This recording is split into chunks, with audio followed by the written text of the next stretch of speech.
So here we are in Spain on a January day and sitting in the sun on a beautiful sunny day in what's the date? What's the date, Nels? The 8th.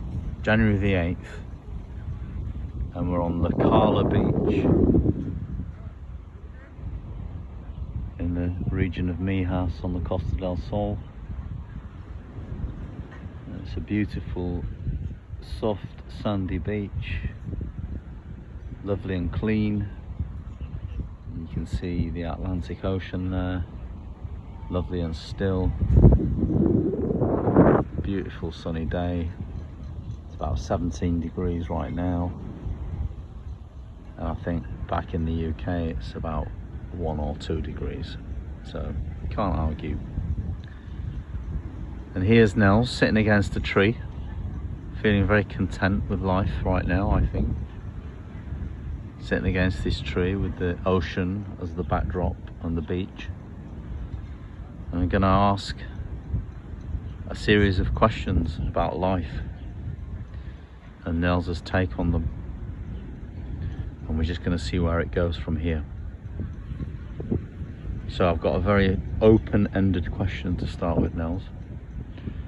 And you can interpret it however you want it. And we'll see where we go from there. So my first question is, what's the secret to being happy? Is there a secret? So, the secret to being happy. For me, happiness is an emotion. And our emotions and feelings only last up to 90 seconds. Unless we can keep them alive for longer with our thoughts. So happiness is going to go very quickly. I would replace the word happy with content. Okay. Contentment comes from having a positive mindset. Contentment sits in us as a way of being. In fact, it's one of the 3 things that we acquire in order to stay in what we call thriving mode. So how would you describe thriving mode in a bit more detail? Thriving mode is the landscape of wanting. It's the place of abundance, where we are able to control our fear enough to be content. Mm.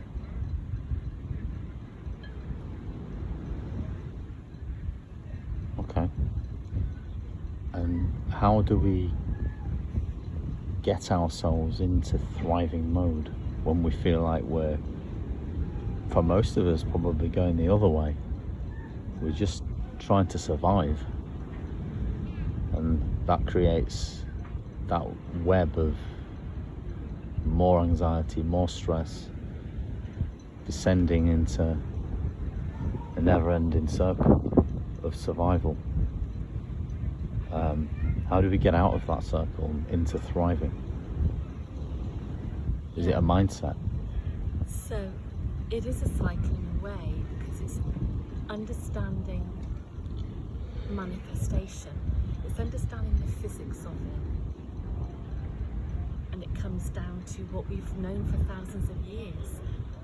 And there's, to coin a phrase, I think, therefore I am. Okay. Whereby we create our own reality according to our perceptions and our thoughts. And because we are safety-driven creatures, and we're always scanning for perceived threat, our thoughts are inclined to go negative because we're scanning for the perceived threat. So it's understanding how to manage our thoughts and to work towards keeping them as positive as possible. And so with manifestation, what you put out is what you get back. So if you're coming from a fear-based place or an anxiety-based place, you're just going to get more anxiety back. Yeah. And so survival mode, and you use the word survival in the last question, survival mode is the landscape of scarcity. It's the place of need, and there's not enough. Yeah. So there's not enough money, there's not enough time, there's not enough love. I'm not enough, it's not enough. And so if you're giving out that thought on a loop, that's what you're going to get back. Okay. So you lock into survival mode, which is fear-based. I need, there's not enough, or I'm not enough.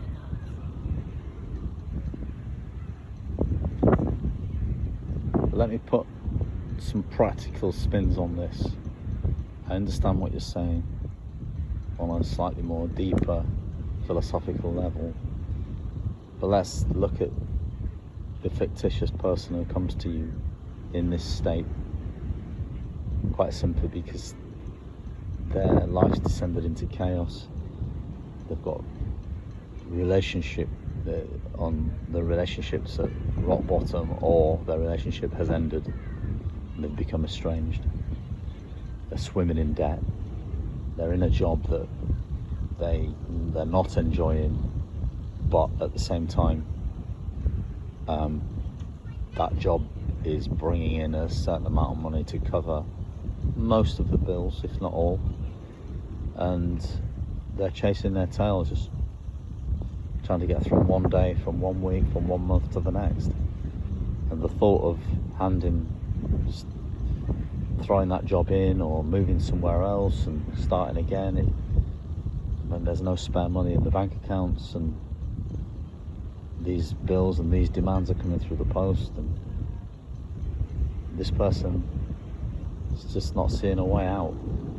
So let's bring that practical example into that philosophical place that you've just painted. How can those two marry together in modern day society and modern day living? Well, it's understanding the difference between the outer world and the inner world.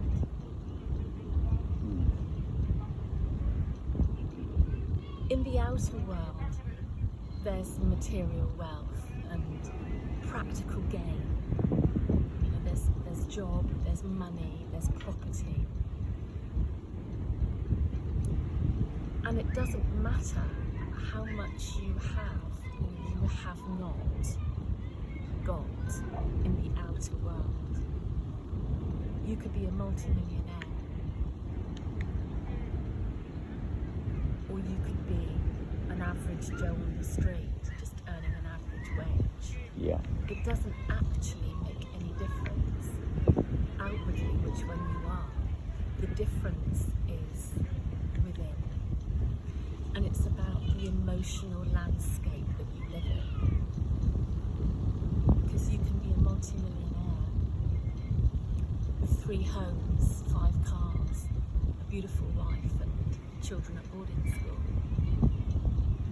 But if you're in survival mode, which is fear-based, there's not enough, I'm not enough, it will never be enough. Yeah.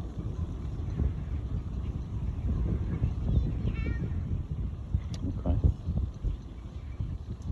So how does this person make the jump to this more peaceful mindset where they can get into thriving mode and get out of survival mode, whilst at the same time living the life that they need to live on a day-by-day basis? What practical advice and tips have you got for this person that wants to change, that's desperate for a change, but don't feel like they're in a position to change? What would you say? So you use the word need there, need to live. And that's what it comes down to, really. It comes down to understanding the difference between need and want. So need comes from the place of scarcity, the landscape of survival. And want comes from the place of abundance. Okay. And that landscape. So want and need, it's being very specific in recognising when you're thinking or talking, how you're using your words and how much your words affect you. So you might wake up in the morning and think to yourself, well, I need to go to the gym, I need to do a food shop, I need to get to work early, I need to ring my mum, I need. And when you repeat that one word, it feels heavy, it feels duty bound, there is expectation there, and it can feel then overwhelming. And so you might feel that, I can't be bothered, it just all feels like too much. If you replace that word need with want, I want to go to the gym because I want to lose weight. I want to ring my mum because I want to set my mind at rest that she's okay. I want to do a food shop because I want to eat a really nice meal tonight, cook a really nice meal tonight.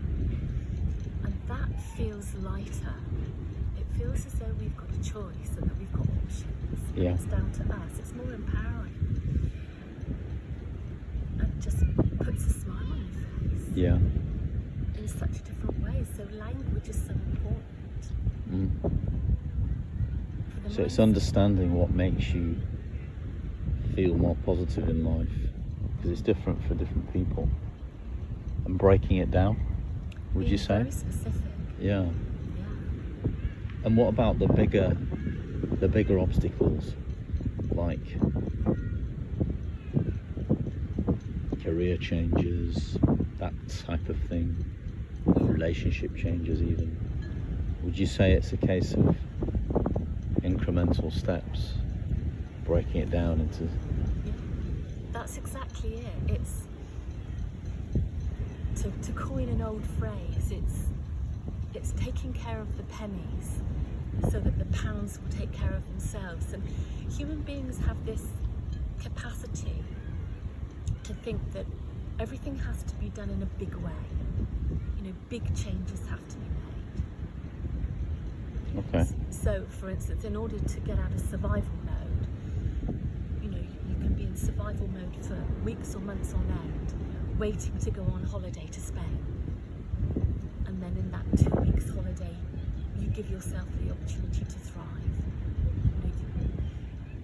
You want to go out for meals, you want to spend money, you want to have a good time, you want to enjoy the sunshine and the scenery and the experience. And then as soon as you go home, you lock into survival mode again. Yeah. But actually, it doesn't have to be that way. You can be in thriving mode in your Tuesday afternoon and your Sunday morning. Yeah. It's about your day-to-day life. Yeah. So, going back to the practical example then, let's take Joe Bloggs, who desperately hates his job, wants a complete career change, and doesn't quite know where to start. He's just faced with this huge chasm of a challenge. Let's break that pennies and pounds mindset into a real life practical challenge like that. What would you advise him to do to start with for the first pennies? Okay, well, first of all, it's not about me advising someone to do something, because I wouldn't presume to know what's best for someone else. So, but that aside, it's about understanding uncertainty and certainty. So let's look at uncertainty first. We have uncertainty in life so that we can have magic, mystery, opportunity and choice. When we don't know necessarily what's going to happen, it's thrilling, it's exciting. It gives us faith and hope. It gives us chance. It gives us all the things that are thrilling and exciting. Exploration and adventure. If everything was certain in our life, we would just be in heaven looking at the flowers and the butterflies. We'd be in a state of bliss, but there'd be no progression, there'd be no evolving, there'd be no learning. So it's understanding that uncertainty is there. And what comes with uncertainty are what I call the three dogs, or the three hounds. Those three dogs are called fear, doubt, and the possibility of rejection. So those three dogs are always with us, walking by our side. And it's up to us to keep them on a lead and keep them to heel so that we can control them enough to thrive. Yeah. So that, we know that fear is with us all the time, we know doubt's with us all the time, we know that there is always a possibility of rejection. But the wanting the experience is the driver. The wanting experience. It's the wanting to have the experience. It's the wanting to learn, wanting to grow, and understanding that we just have to be uncomfortable with those feelings. Yeah. And the other thing is certainty. So we also want certainty, and we have a lot of certainty in life. Certainty gives us comfort, it gives us security, it gives us trust, and so it keeps us in a comfort zone. But there's also fear there too, because if we get too comfortable, it starts to feel boring, overly familiar, and then we realise that we're restricted in our choices and in our opportunity. The thrill and the excitement goes away when we're comfortable. And some people do choose to stay in a comfort zone as much as possible. Yeah. But there's no stretching and growing and learning there particularly. So there's certainty, there's uncertainty. Understanding the three dogs, the fear, the doubt and the rejection, and not letting that control us, which locks us into survival mode. Yeah. And trying to be comfortable with our uncomfortable feelings. Okay.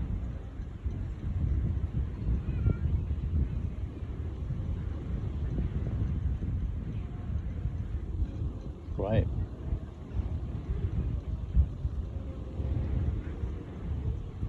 What's really interesting was, as you were answering that question, then there was a gentleman walking past in the background, just walking towards the sea, the ocean, and as I can see, the only person going into the water, and he's just gone straight in there, straight in, head under the water, nice little swim, and just stroll back out again. So there you had a real life example, as you were talking, of somebody in thriving mode, of a physical and mental nature. And it was quite apt, as you were talking there, of this person just clearly pushing his boundaries in one sense, but also just thriving in the moment with the elements. Kind of like that. Being comfortable with the uncomfortable. Yeah. Being adventurous, Literally. and explorative. Yeah. physically and mentally Yeah. and emotionally. Going out of the comfort zone. Yeah. Right, well, we'll pick this up sometime very soon.